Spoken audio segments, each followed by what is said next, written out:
Prósentu þríhyrningur er hjálpartæki sem er hægt að nota í prósentureikningi. Hann lítur einhvern veginn svona út. Hérna skrifum við hluti. Hérna heild. Og hérna prósent.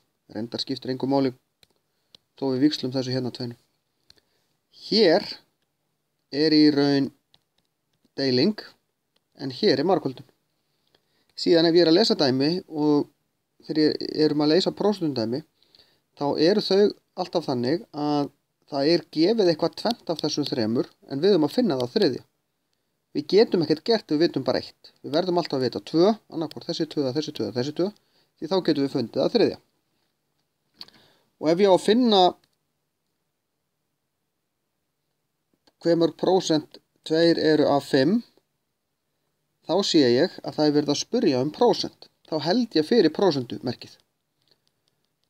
Þá er eftir hluti deilt með heild. Þið munið þetta strik og deilingastrik. Þá er þetta bara 2 deilt með 5. Það er 0,4 sem gefur mér 40%. Því að þegar ég breyti tugabróti í prósent, þá ger ég sinnum 100. Þetta er semst ef það er spurt prósent. Ef það er spurt hluta, þá held ég fyrir hlutan og þá er eftir heild sinnum prósent. Við skulum segja að við að finna 20% af 300. Þá þarf ég að breyta þessu í tugabrót og það ger ég með því að deila með 100. Því að ég breyti tugabrót í prósent með því að margfalda með 100, ég breyti prósentu í tugabrót með því að deila með 100. Og þá fæ ég 0,2 sinnum 300. Þetta gefur mér 60. Ef ég á að finna heild, þá held ég fyrir heildina og þá er þetta hluti deilt með prósentunni. Ef að til dæmis 10% er 8, þá ger ég, hérna þarf ég að deila með 100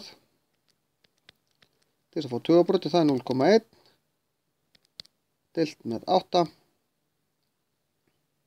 Þetta vilja sem er.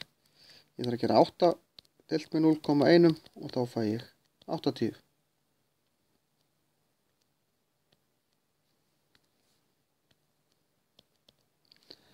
Þetta er alltaf spurning. Ég þarf að kunna að breyta tugabrótum í prósentur.